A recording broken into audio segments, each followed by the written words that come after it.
up, everybody? Welcome back to the Live with Brandon Blakeney podcast. Of course, I'm your host, Brandon Blakeney, aka Brandon Lee TV, back at it again with another banger for my people.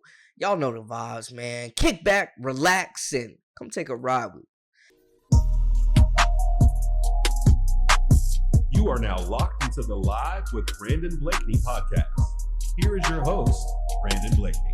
I honestly gotta say, I genuinely feel like Hailey Van Lith is one of the best comeback stories in women's college hoops, man. From leaving Louisville, where she played in a couple of Elite Eights, took them to the Final Four, was one of the best scorers in the country, one of the best guards in the country.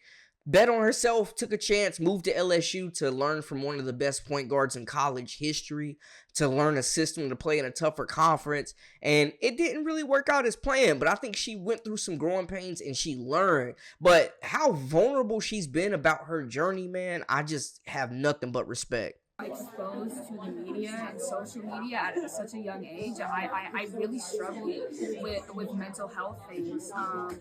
When I was younger and in college, I was suicidal, I was heavily medicated, and I felt trapped, and I didn't, and you would never know because I was having a ton of success on the court, but internally and in life in general, like I was ready to be done.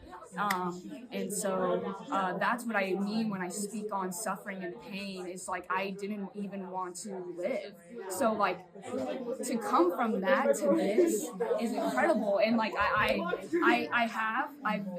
been praying all year, like, God, I know you've given me this testimony to share it with the world and shed your light, and I think that this is the year that, and this is the moment that he wants people to know my story and how he's just taken me literally from the depths of wanting to die to this moment of loving life, and even if basketball went away today, I truly would want, like, I would want to be here and love these people. So like that's really my story with God, and he's just so powerful.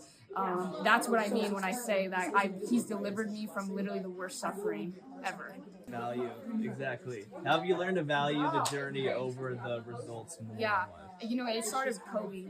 He planted that seed in me, and I didn't know it at the time, but it's the essence of life, and it's basically been some of my career is how can I enjoy this journey, and you know, last year and the years before, even though it wasn't exactly what I wanted, it's made me who I am, and it's given me this platform this year, and it's all come together.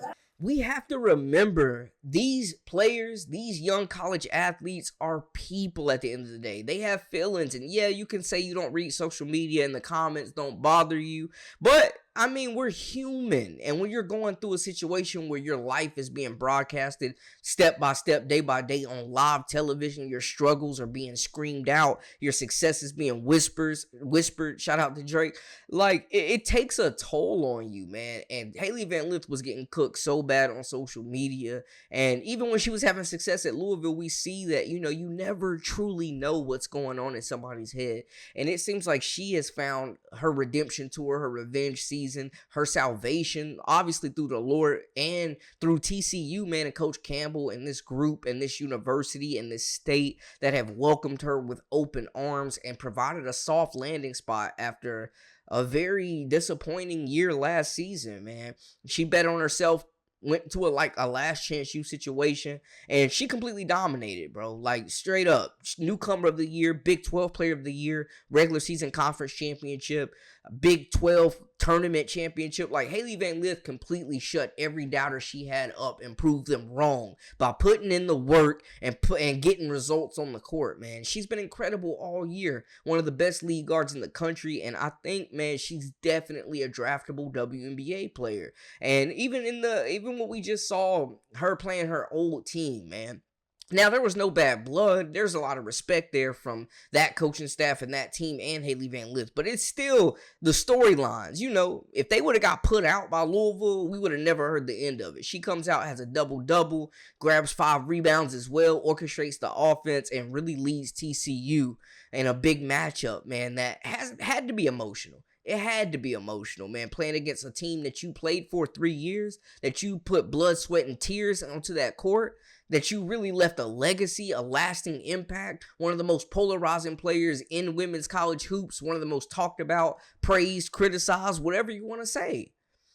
And she went out there, put all emotions to the side, and just straight up hooped, man. And I got nothing respect for Hailey Van Lith, nothing but respect. And for her to be so vulnerable in that message, talk about being suicidal, talking about not wanting to be here anymore, like, that's big, man. Anybody that's ever went through that mental health struggle, like, that's not something that you genuinely or generally want to open up about, especially on camera in front of millions that could be watching.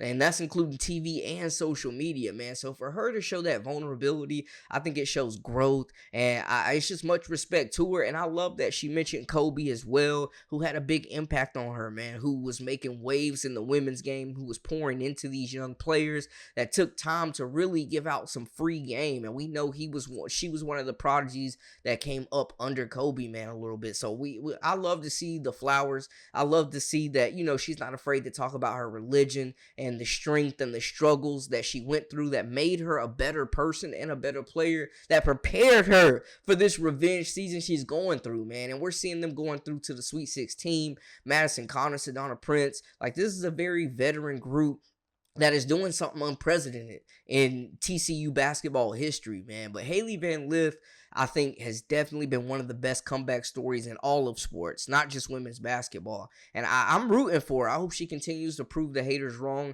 You can say whatever you want about her, man, but you cannot call her soft. She is a dog. She's resilient. And the fact that, you know, she's laying it out on the line, on and off the court, bet on herself, and is succeeding at a very high level, after we all had a bad taste in our mouth after her LSU stop, after people were saying she just needed to hang it up, that she would never see the WNBA.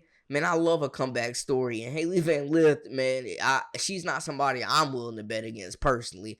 So I love to see it, and it's exciting to see them move on to the Sweet 16, man. TCU's a really fun group to watch. Hailey Van Lith has proven she can play the lead guard, averaging a career high in assists, scoring the basketball at a really elite level right now. She just looks comfortable and genuinely looks like she's having fun.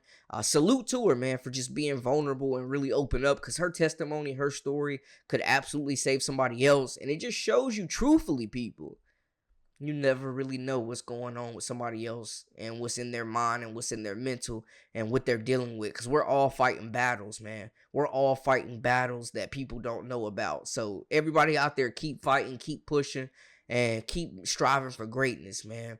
That's a wrap for us. Make sure y'all hit that subscribe button, comment, like, share, join our memberships. We got exclusive content daily, weekly, whenever you need it. And follow us on social media at Brandon Lee TV as well. That is a wrap for us, my people. Until next time, we out.